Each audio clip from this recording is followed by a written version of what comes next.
Yeah, baby.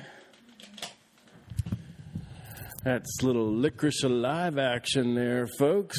And the tune that I was blowing was Hank Mobley's Funk in Deep Freeze. That's off of Hank Mobley Quintet album. And Hank Mobley is the king of the hard bop. He was one of my fave players. He had a series of classic Blue Note albums, the most prominent of which, and if you really want to explore that hard bop sound, check out Mobley's Soul Station or Roll Call or Dippin'. And he had some very important mid-50s, early 1960s collaborations with my favorite, frankly, were with the unsung piano prince Sonny Clark and Lee Morgan. He also recorded live at the Black Hawk with Miles Davis. That was in San Francisco. Great album. Really get a sense of the Mob live. He also was a jazz messenger with Art Blakely.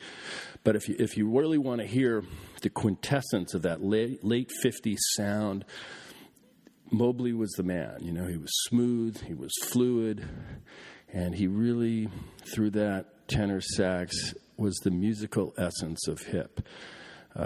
Check out the Prince of the Hard Bop, that being the Mob, Hank Mobley. Anyway, that was the funk in the deep freeze, and I'm feeling the deep freeze here in the land of law, and a bit of funk too. Welcome, folks, back into the land of pod. Where are we now? We're in episode 23, and I'm still doing what I've done. I'm casting about, rummaging through the backwater of my brain, rubbing my thoughts together, hoping for an ember that I can blow into flame. And all the while I'm trying to keep it real. Compared to what?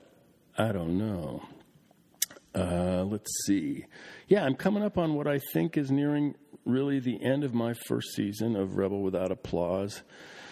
We're skidding into January. There's snow in the mountains. I know that because yesterday I drove across the desert from Vegas on a little side family excursion, not a vacation, mind you, and you could see on the crest of the San Bernardino Mountains the snow had already laid its little feathery decoration on those mountains. And for those of you that are tuning in, I really want to thank you again for tuning in to Rebel Without Applause. I don't think tuning in is the right term. That's a radio term. Maybe clicking in.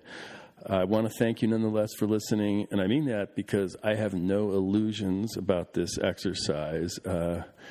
The core truth of it is that my need to rant far outweighs anybody's interest in hearing me. So the debt, folks, is mine, and if you're hearing this, thanks for hanging. What's up? What's new? What's going on? Well, the PVP, also, by that I mean Putin's vice president, also now known through the good offices of his loyal legal eagle, now turned confessor to priest Mueller. He's now known as Individual One. He continues, that being the PVP, to stumble into a kind of rampaging senility. He is so, just watching the endless parade of imbecility, he is so uncoupled from truth, so detached from reality, so lost in his own ego-addled chamber that they are now padding the walls of the Oval. Catch that pun. I mean Oval Office, which are closing in on him day by excruciating day. The billionaire brat boy has descended into his own perverse inferno. The clock is ticking. The temperature is rising. He's now in his own torture chamber of his own design, a chamber which, sadly for him, there is no escape. There is no bargaining. The fates are there, wielding their punishment, whatever that may be. You know, the Greeks said that character is fate, and alternatively, fate is character. And because of that, and we see it in those Greek dramas, there is a sort of kind of inevitability about our lives. We craft our own destiny. And now as we approach what feels like the Brat Boys' final act, as the indictments and the guilty pleas flow in, it looks like his palace guards are shedding their uniforms, they're scrubbing their resumes, prepping for the day when they can melt back into the crowd unnoticed.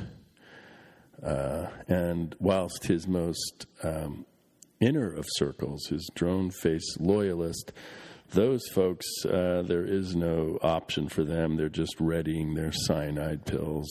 The end is near. Maybe it's today, perhaps tomorrow, but I'm not sure when. But the day of demise is coming. I feel it. I know it. Where is he today? He's... Well, don't cry for him. He's in Argentina, probably doing a secret sword dance with the Fresh Prince of Riyadh. And I read where he canceled his meeting with his patron saint. I'm sure he's just hoping for a wink or a half smile or a little kiss blown across the room from the Vlad. We'll see, or we won't. All right. It's been a while. But I can say that last week I finally made it back, not last week, the weekend before, I made it back to Malibu. And as I always do, I scooted out of, my comfy confines right here, my MSA, that's my movie studio apartment right here in the Wood of the Holly. I got into my trusted Subaru and I climbed over the Cahuenga Pass. And yes, it is, folks. It's a real mountain pass, even though it's obliterated by a freeway. Nonetheless, it is a pass. And I went over that Cahuenga Pass through my ancestral homeland, that being the valley. And I crossed this suburban expanse. Yes, that is the ancient San Fernando, past my old high school. That's Taft High and Woodland Hills. And then once I crested the west rim of the valley, at that moment, I could see the damage. The hills were black, and they were naked. Only those timeless oak trees, adapted over the eon to survive the fire, stood as the singed survivors of the conflagration.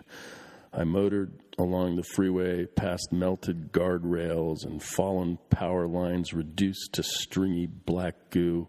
And, as I always do, I exited at Las Virgenes Canyon, and then I drove through that single-lane stretch of asphalt that winds its way from Calabasas through the mountains to the Big Blue. Some areas were spared, but most, especially as I looked westward, they were scorched. The land was denuded and charred, blackened like some World War I battlefield. And as I looked across that destruction, one thought, it just pinged into my brain. Fukushima. Now, apparently over there in Japan, there are some old stone markers in the hills above that Japanese port city. And on the markers are inscriptions that indicated the high watermark from the last major tsunami that roared in from the sea in that area of the world some 500 years before. And on those hillsides were these moss-covered and nearly invisible to the untrained eye stone markers, and those markers were all but ignored. Folks built homes and cities and ports below those markers. They lived and died and lived there again until, of course, like clockwork, the next tsunami came and the city was drowned. The nuclear plant melted down, and for a while the world panicked until the news got old and folks got distracted, and then, as it always does, the world forgot. But the stone markers remained as mute testaments to the tragedy that was and would be again. And so, in the brush-choked Santa Monicas that rise high above the glistening waters of Malibu, there were markers there. And yes, as they were in Japan, the markers were ignored. Now, for those of us that have lived in the shadow of that natural splendor. Those fires are nothing new.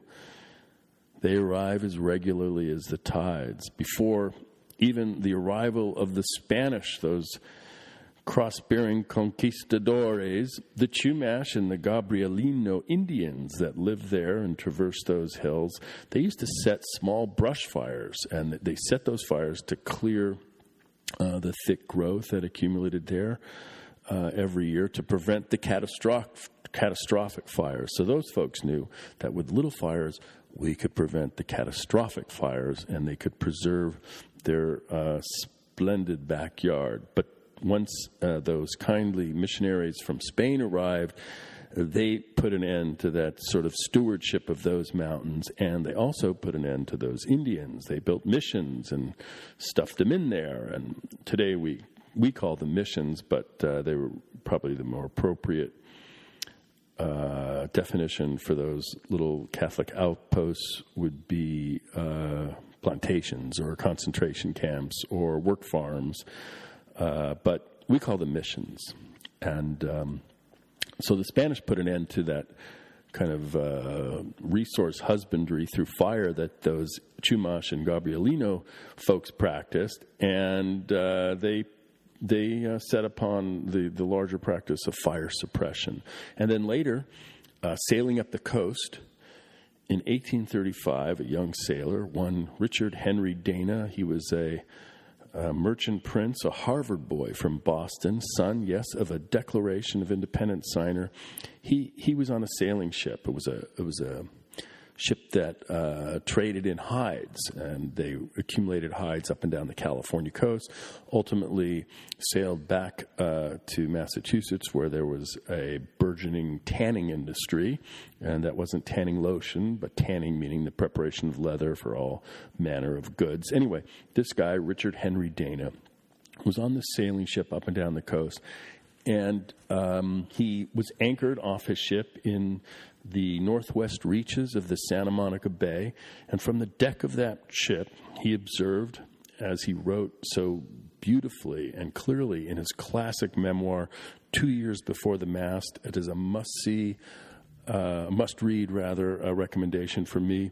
Check out that book, 2 years before the mast, because he offers really clear and beautiful descriptions of old California, really before it was part of the United States. At that time, it was part of I guess it was part of Mexico, or sometime between the transition of ownership between Mexico and Spain.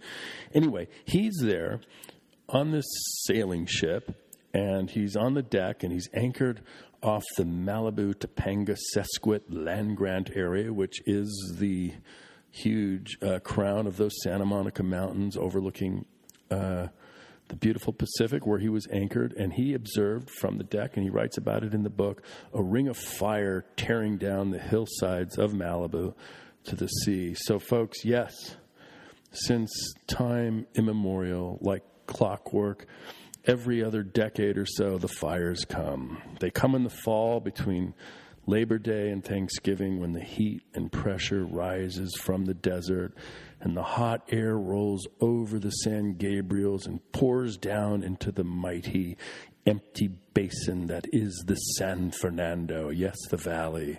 And then these broiling currents of air, they gain momentum.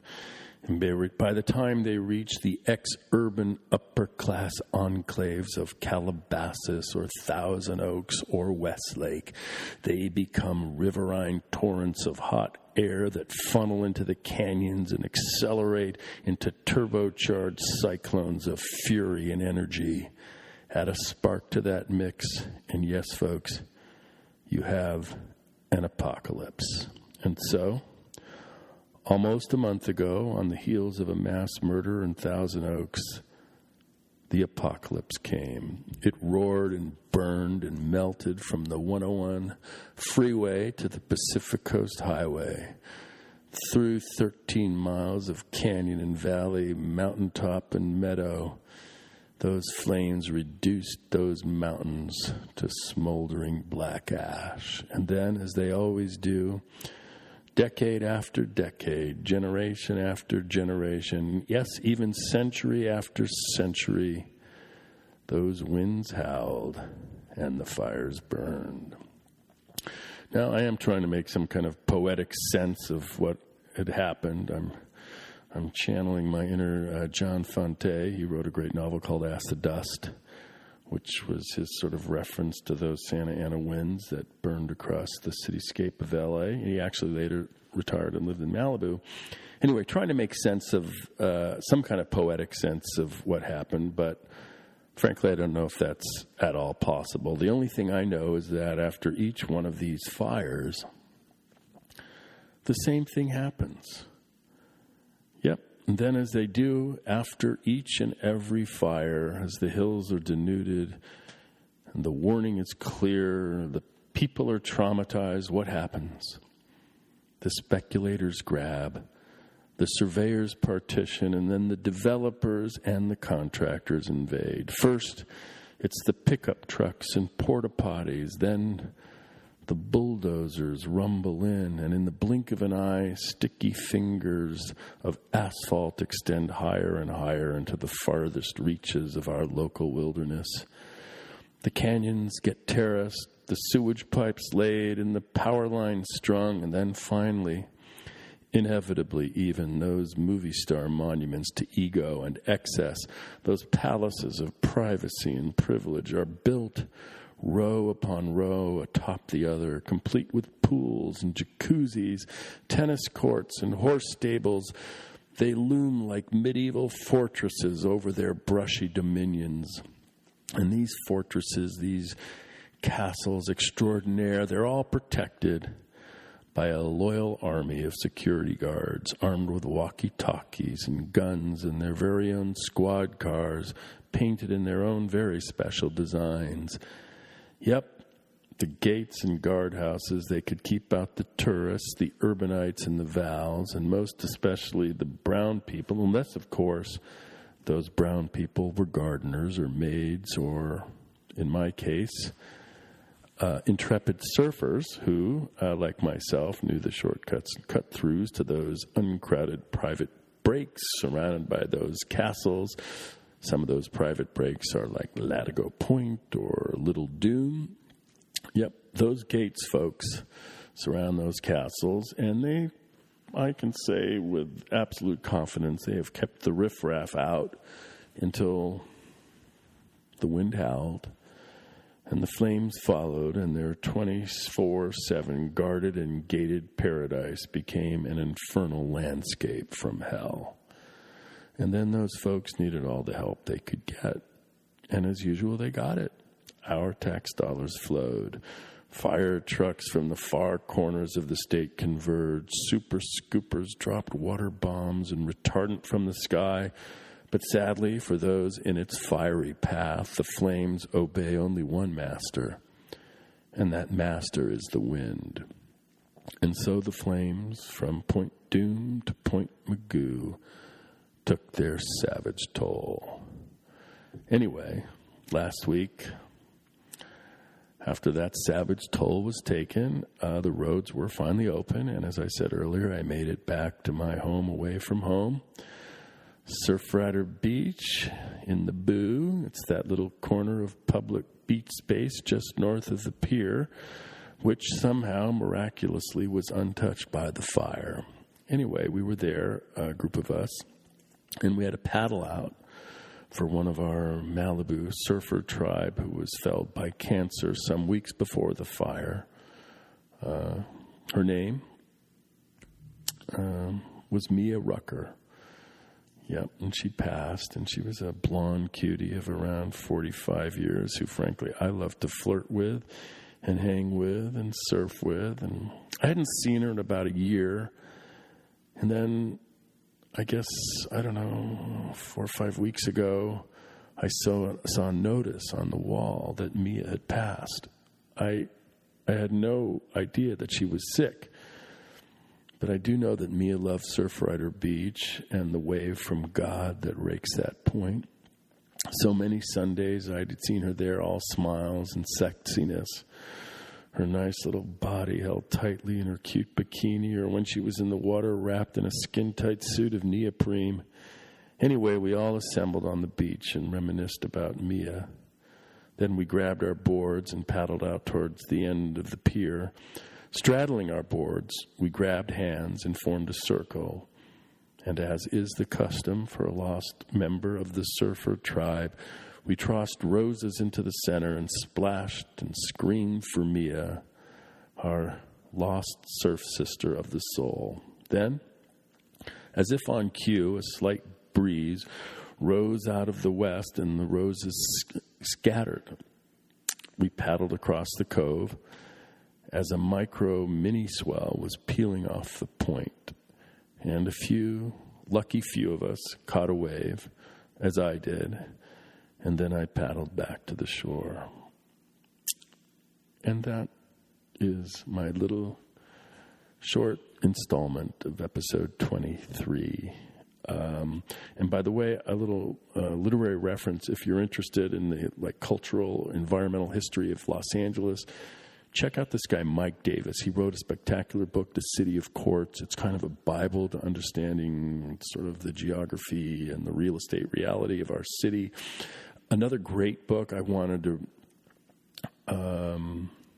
recommend, I forget the author's name, but it's called Water to the Angels, and it's the history of how water came to L.A. and specifically focuses on really the man without whom there would be no L.A., and that is William Mulholland. So you check out that, Water to the Angels and Mike Davis, City of Quartz, if you really want to understand the history and the sort of cultural tyranny of our city and its beauty and its tragedy. It's all there. So that about wraps up this installment of Rebel Without Applause. If you dug this, hey, write a review, click me some stars if you're interested. This is my big ask. It's not for money. My big ask is if you want to see me live as a merchant of mirth, by that I mean a stand-up comedian, call one of the comedy clubs here in L.A. If you're in L.A., that could be the Laugh Factory. It could be the Improv. It could be the Comedy Store. Ask for Bill Kalmanson, a Rebel Without Applause. If you're out there in the sticks and the boonies, somewhere in the back of Beyond, there's venues there. Ask for me.